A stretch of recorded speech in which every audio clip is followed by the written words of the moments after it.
Okay, good morning, everybody. Grace and peace to you from our Lord Jesus Christ and all the saints here in Southern California. Central California. I'm not in Southern California. I don't know what I said that. Except that I've been flubbing my speech all day today. Hope you guys are all doing well. If you're not, let me know and we'll get some prayer going for you. So today I thought I'd talk about some of the software I use, since there's been several questions about what software I've been using. You know, hey, what's that? What are you using there? So I thought I'd give you a kind of a quick look at what I use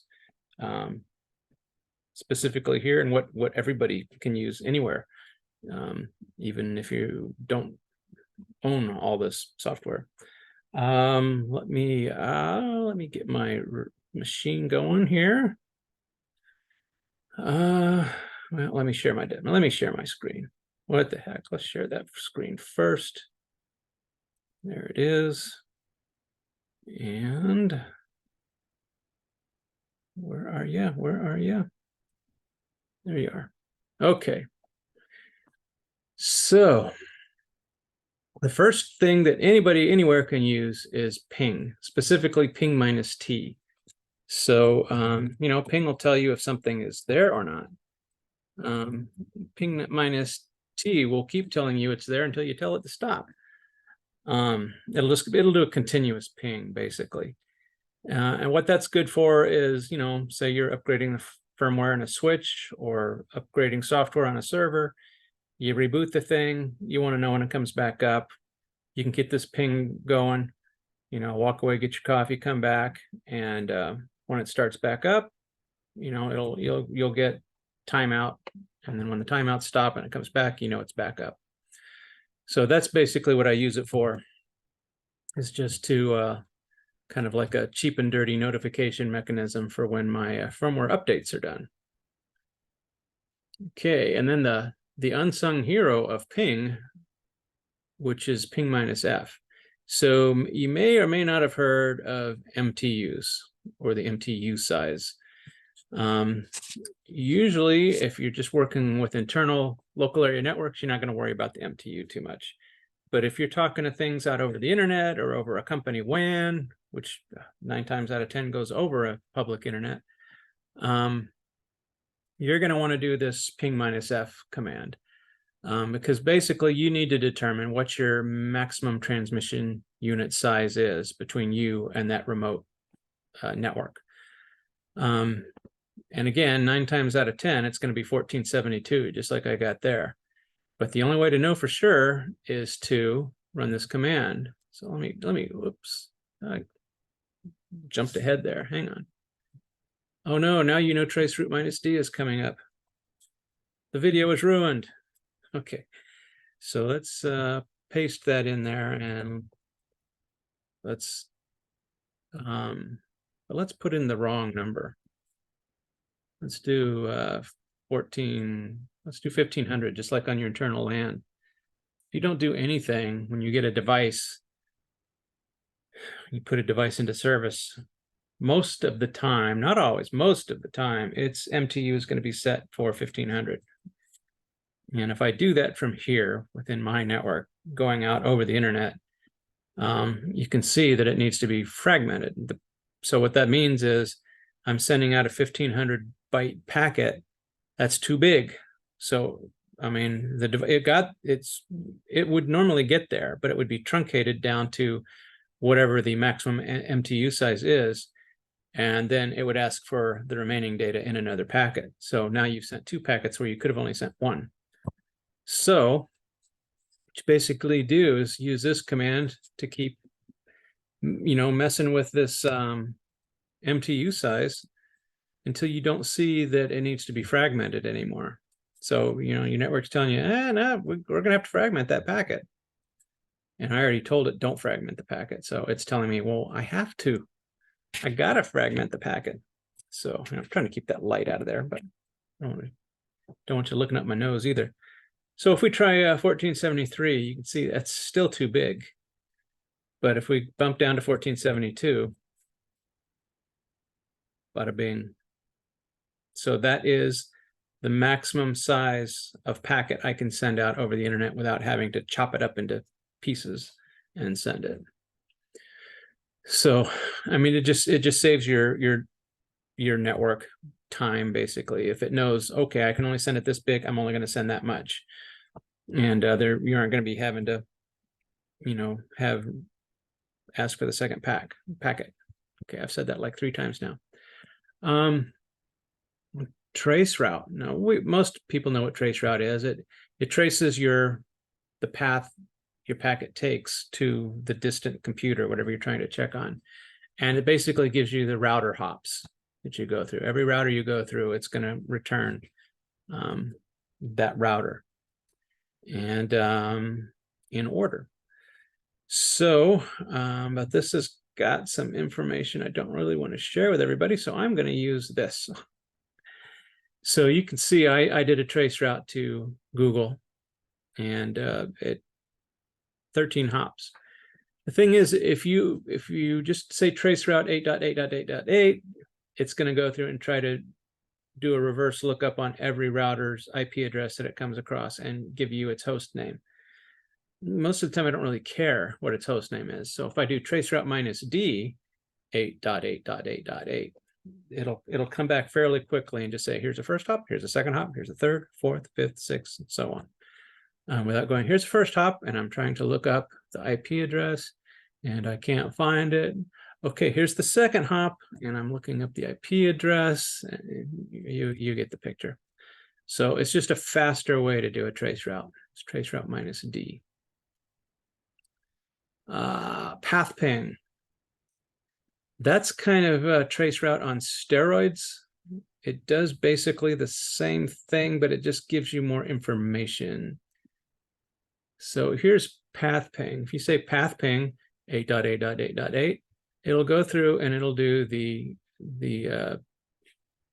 trace route, and of course it's gonna, without any other modifiers, and I haven't checked to see if you can omit the DNS lookups. You probably can, but it'll do the same thing. It'll give you all the hops, but then it will give you a little more information on the hops. It'll do some statistics, like what's the round trip time to each one of these hops,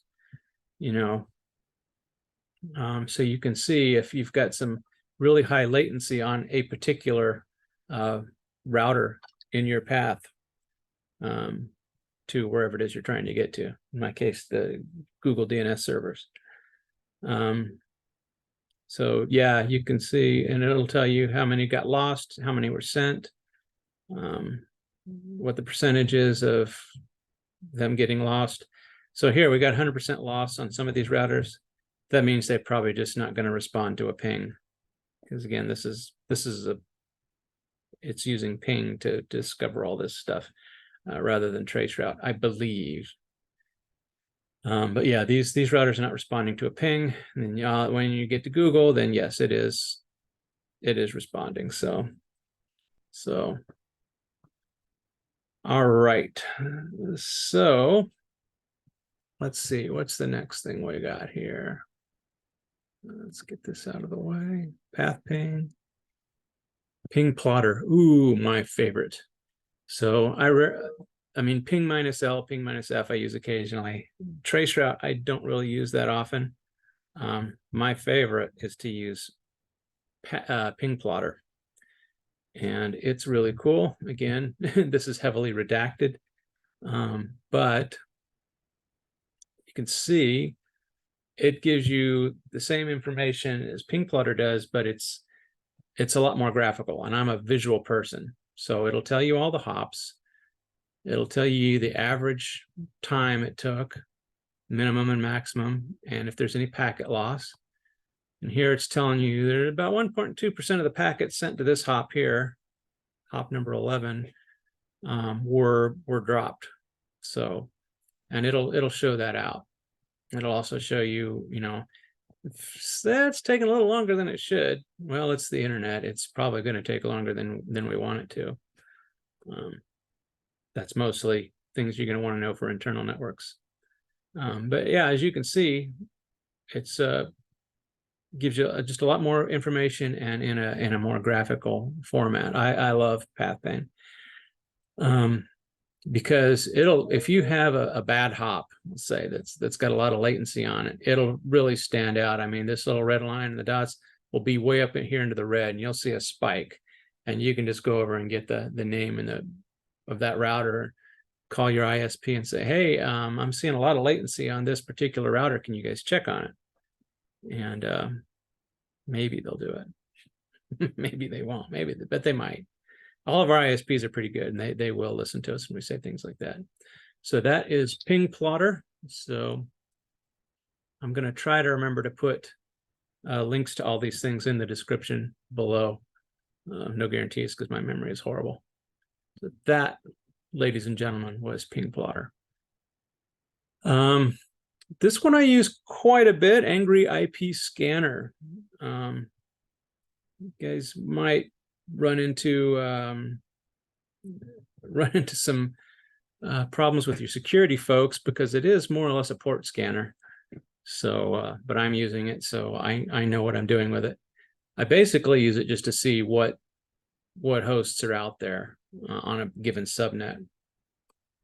So when the guys from the help desk will come and ask me for, hey, I need a new IP address for a printer, I have it all cataloged, but they don't always tell me when they take a printer out of service. So I'll run this across the VLAN or the subnet that they gave me and see what's actually answering.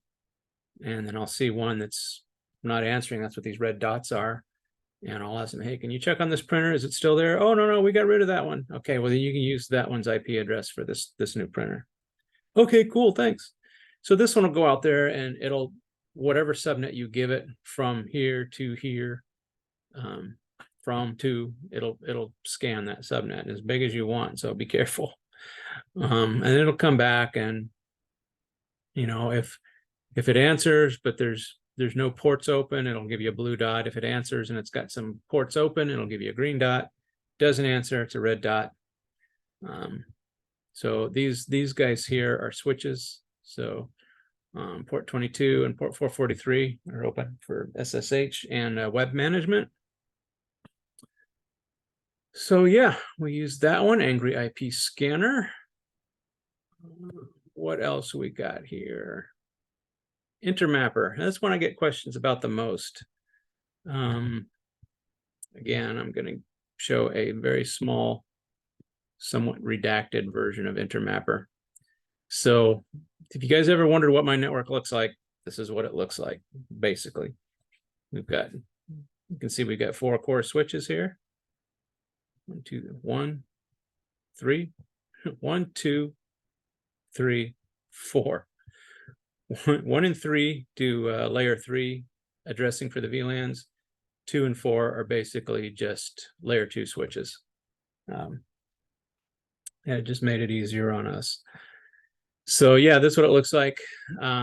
You can create submaps. That's what these things are. This Philips network, if I were to click into that, it would bring open another map. Cerner would bring open another map. This particular map is showing us that still got my redacting tool selected. Let's do that. So you can see here all the switches that are good, no problems, are green. Switches that are reporting a problem will turn yellow or red, depending on the severity. I've looked at this one earlier, and I know I got to go check on that one. It's reporting a lot of receive errors on this one link here. Otherwise, it's up and running. You can set alerts on this to email you. If you have a text gateway, it'll send SMS text to you. It keeps track of statistics. So you can, if you click on one of these switches, it'll bring up a status window with hyperlinks in it for like the percent of utilization, device uptime, whatever. And then you can create charts off of that. So anything from bandwidth to utilization to packets sent and received and all that stuff you can grab from SNMP. InterMapper keeps it and catalogs it, and you can create charts off of that to your heart's delight. So very powerful. It's a little difficult to understand, but I've worked with it for many years now, and so I understand it pretty well. It was developed on a Mac, developed for the Macintosh platform, Mac servers. So if you have a if you have a Mac frame of mind, it might be pretty easy for you to pick up. As PC guys, it's a little counterintuitive, but we got it running, and I love it. It's great to just get the 30,000 foot view of your server or your network environment, and it's really easy to zoom in. Also, if you right click any one of these switches, it opens up a list of helper apps, for SSH, Telnet, FTP, that you can use to connect to that switch and see what's going on. So that is InterMapper. Been using that almost as long as I've been using Extreme. Actually, longer. Sorry, longer. We did ProCurve switches at my last job before we did Extreme. XIQSE. Okay, so you OG Extreme Network guys will know this as NetSite. I still call it NetSite. I refuse to call it XIQ. And the support guys get a kick out of that, and they're the same way. They call it NetSite too, because I know the marketing guys just seem to. So it used to be called NetSite. Then they changed the name to Extreme Management Console, XMC. And now it's changed to Extreme IQ. And it's still the same thing. It's a management console. SE just means site engine, which means it's running locally. Otherwise, XIQ would just run in the cloud. I have accounts for both. I could flip it to the cloud anytime I want. I like having an engine on site in case we lose the internet, because things happen. I want to be able to manage my switches if we lose connection to the internet for an extended period of time. I think I have that open, and I can show you some fairly benign things. So this is it, Extreme Cloud IQ site engine. And basically, what you can do is, just take a look over all the statistics of your network, what you got out there, what types of switches, what type of devices it's seeing, what the OS is that's running.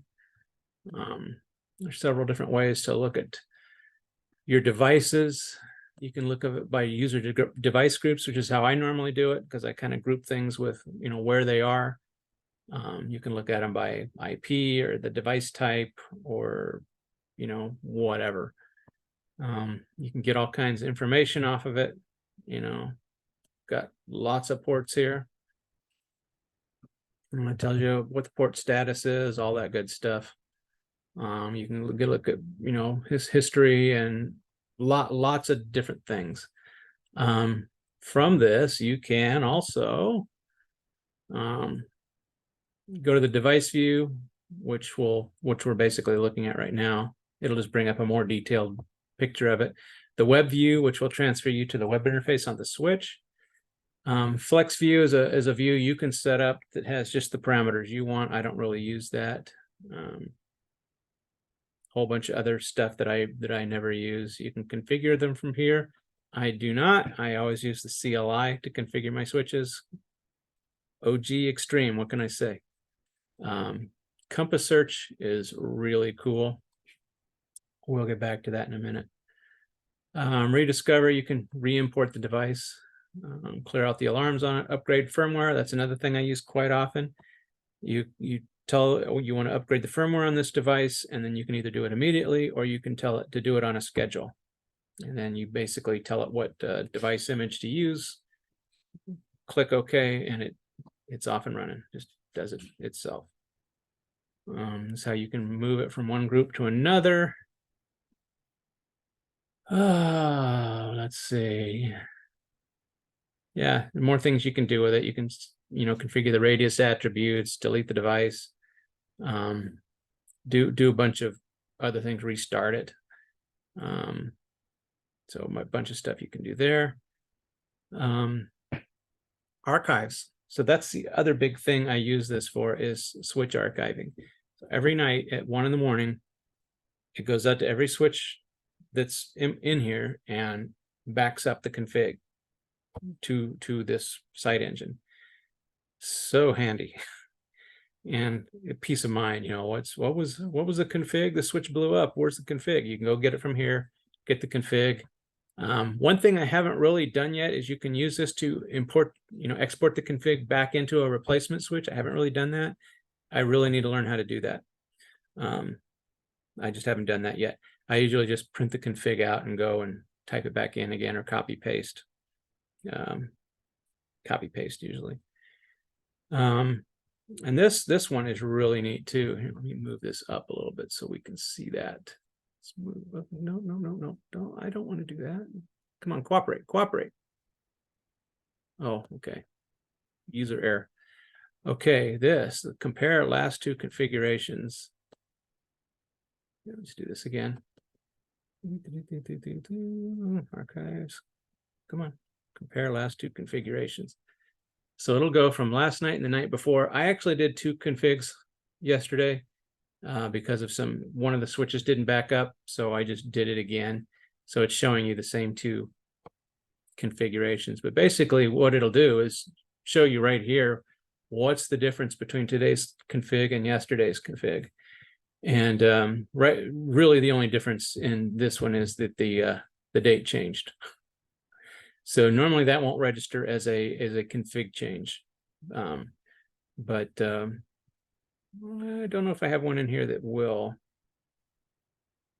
And it's probably going to show you too much info, so I won't show it to you. But trust me, you can use this to see what changed. And when you go through the archives, it'll show you there'll be a not equal sign next to that archive if it changed from the day before. So you can go in there and highlight it and say compare last two archives. So really handy to have.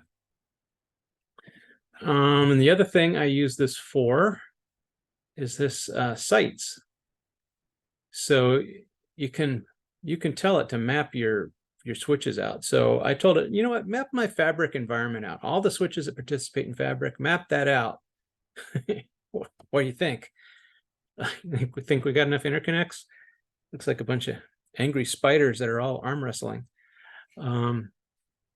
Yeah, so there's that, and then let's do this. You can also import floor plans into it, and what I use that for is to map out my APs. So I just drop them on the floor plan where they are in the hospital, and that's good to know, number one. And number two is I can do show me wireless coverage. This is defaults to the 5G coverage, but now I can see a predictive heat map of what my coverage is like.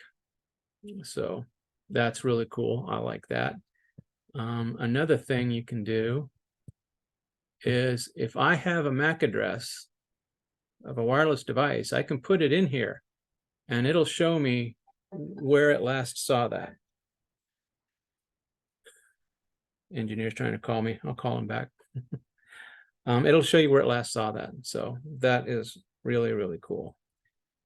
And yeah, that's enough for XMC. This is definitely not a free product. You have to purchase this from Extreme and install it. They'll give you a virtual machine if you have ESX or Nutanix or whatever. You can download a virtual machine and get this set up really quick. So it is a Linux platform. Let's see what else we got. My darn selector isn't working real good. Okay, WinSCP. So WinSCP, do I have that on here? I do not see it on here, so it must be okay to show you in real life. Yeah, WinSCP.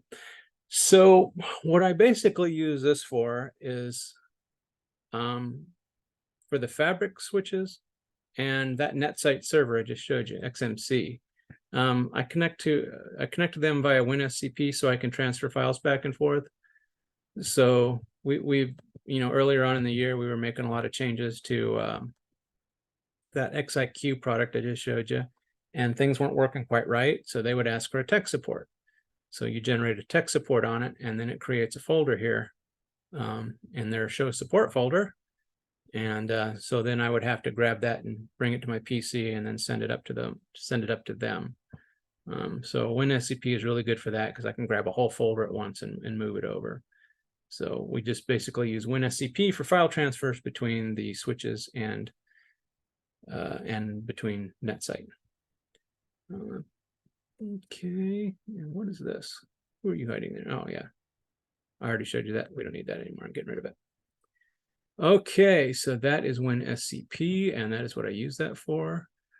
FileZilla, what do I use FileZilla for? Oh, for FTP transfers. Now, to upgrade the firmware on my fabric switches, the VOS switches, you basically have to FTP the new firmware file up to the switch and then tell the switch, okay, here's your new software file, and then reboot it and then commit that software file to say, okay, I want you to keep this. That's basically the upgrade process for them, is you FTP it up, and I use FileZilla to do that. Okay, Putty, that is your old standby friend to transfer files or to remote into your switches. And a lot of these products use Putty as a helper app, so it's good to have Putty. Here's a pro tip for Putty. When you get it, when you install it, set up this log file and log every session that you open. Every time you go into a switch and do something, make sure it's logged. Now, what I do is I have it logged to a network drive into a folder called Putty logs, and with my initials and the date, basically, to say I did this on this date. Two things. It's really good for change management. You know, what the heck did I do? You can go back in here and look and see, oh man, I didn't mean to do that, or okay, that's what I did. So it's just good to keep a track of all those changes. And a lot of times when you're working with Extreme, they want you to do this too. Yeah, so that's my pro tip with Putty. Log it. Always log it. Okay. And so the other one, MOBA XTerm. Let's see, do I have a snip and sketch of that? Or am I just going to show you that? I guess I'm just going to show you that one. So MOBA XTerm, it's basically Putty on steroids. Now this is a you got to pay for it kind of version. It's, you know, there's a cost. I just like it because I just like the way it's laid out and the way it works. There's a free version called MT Putty, multi-tabbed Putty, that you can download that does most of the same things that this does for free. But yeah, I like this because it's just nice the way they have it all laid out. I can put all my things into my switches into folders, and you can do SSH, you know, telnet. It's an X terminal. You can open up an X terminal session to something. I don't open up X terminals to anything, but you can if you want to. And again, in here I have it set to always log. Now this is for a serial connection. I just have it logged to my local desktop into a folder called Putty logs. Because a lot of times when I'm consoled into a switch, it means I haven't been able to SSH to that switch. So that's why I log it to a local folder rather than to a remote drive. But no matter what terminal emulation software you use, if it has a log feature, enable it and use it. So that is MOBA XTerm. mremote ng. I used this quite a bit before I got into MOBA XTerm. And some of you guys might like this because it does a lot of the same things. You can do SSH, telnet, but it goes beyond that. It has remote desktop, it has VNC, HTTP, HTTPS, and Citrix. So ICA. So it's a great, if you guys just want one single pane of glass to manage everything. I only manage, you know, network switches, so I really only need SSH. But if you're one of those guys that has to manage your servers and the switches, you know, and the Citrix environment, and you know, who knows. This is pretty good for that. So again, you can organize everything into folders, and it'll tell you, you know, whether it's a Windows or a Linux system, or, you know, whatever, or just a web connection, you know, web app sort of thing. So that's mremote ng. So, and you know, I still do use this when I connect to the servers, just because it's all here and I can find it really easily. Okay, and what else? Last one is SolarWinds TFTP server. You can go up there and see what that looks like. It's not very impressive to look at. It's just going to open up a little box that says TFTP server ready. So it's just a free server from SolarWinds TFTP.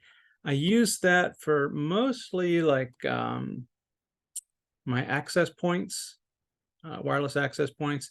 If I need to TFTP up a new firmware version, it's not working for some reason. The you know, when I push it down from the wireless controller, or I want to back rev it down to another firmware level, you have to TFTP it up to the AP itself. So I used to use it for a lot more than that, but nowadays that's really all I need that's really all I need it for. So okay, that's it. That's the big list of software I use. There's a lot of if you can see my desktop in there, you can see there's a few other things, Cisco ASDM and whatever. You know, there's a lot of one-offs that I use from time to time that I don't, you know, I use them maybe once a year or only once ever. So yeah, there's other software you may need to use, but those are the ones that I use on a fairly consistent basis. So anyway, that's long enough. I hope you guys enjoyed that. As always, click the subscribe button and the notification bell if you like. Click the thumbs up button, and feel free to, you know, please send me prayer requests. You guys have been really good at just making me feel better about sharing my faith here on YouTube, and yeah, you guys have just really helped build me up quite a bit too. So, you know, yep, nothing better than Lord Jesus Christ. We've all got a Jesus-shaped hole in our hearts, and most of us just don't know it. And we try to fill it with everything else. But, you know, the only thing that's going to fill that hole is Jesus. So, all right, everybody, that's all we got. Thanks for watching, and we'll see you next week. God bless. Where is it?